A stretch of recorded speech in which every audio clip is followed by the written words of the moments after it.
Peace, family. I just wanted to make a quick little video in dealing with this thing here. I just picked this up, the Springfield Armory St. Victor AR10 in the 308. And the reason I wanted to make this was because I was having some trouble getting it set the way I like it. And what I mean by that is, in California, you either have to go featureless or you have to have a mag lock. So I really don't like the featureless setup. I like to have, a couple bells and whistles on mine. So I decided not to deal with the featureless, and I just don't like the fin. I know there are a couple companies that make grips where you are able to get your hand or your thumb around the backside of the grip, but I didn't want to deal with that, so I chose to go fixed mag. And so with that, the kingpin as well. Now, the problem I was having with this is with this specific weapon, and as you can see, this is mag lock for AR10 platform.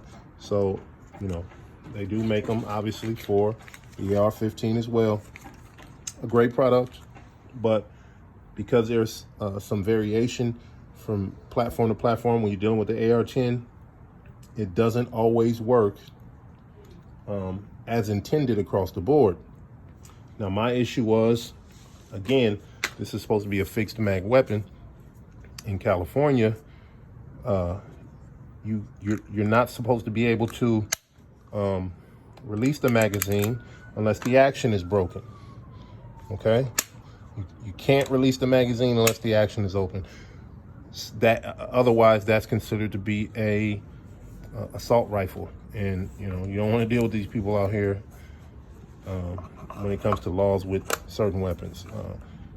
So what I'm saying is, with mines, with this particular weapon or firearm, no matter how much I adjusted the screw here or tried to get it set properly, it was one of two things. Either the magazine was going to release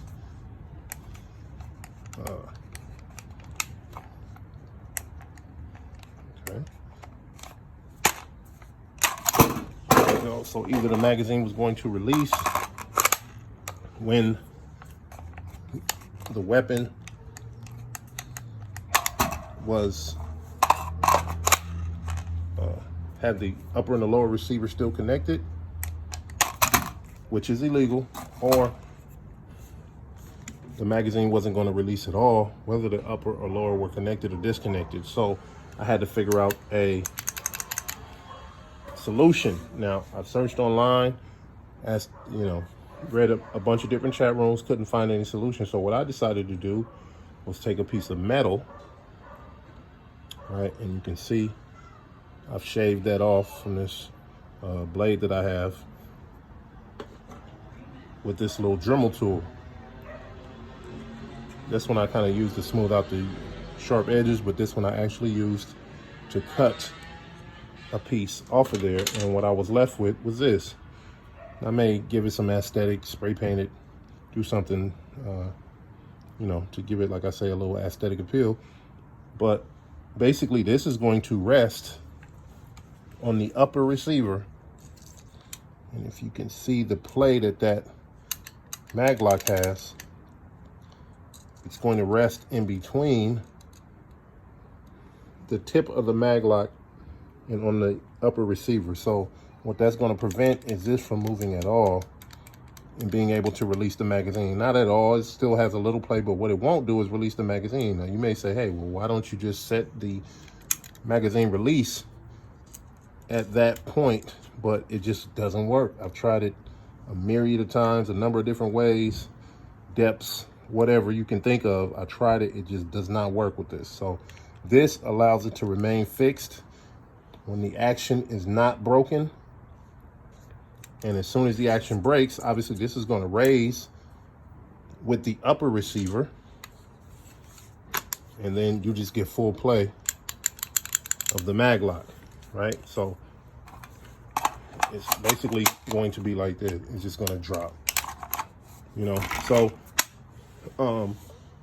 I just made this because I hope it helped someone, because it was really kind of starting to, you know, disturb me, so to speak, because I really just don't like the featureless option. And so I may glue this again with some E6000, which is a pretty strong glue, dries clear, or with some JB Weld, which has a pretty good tensile strength, and that'll be sufficient for that. That way I can be in compliance and I can still have my little bells and whistles and whatnot. So I hope this helps somebody. If you have any questions, feel free to leave them. I don't really do YouTube a lot like that, but I felt like this would be pretty helpful for those who are looking for a solution in the state that I live in, and trying to remain compliant with the so-called gun laws, which, you know, we can argue all day about whether or not they're constitutional. I don't think they are, but that's not the point. Nobody needs to go to jail for some silly stuff. So hopefully that helps someone. You know, and again, if you have any comments or questions, leave it in the box below. All right, peace.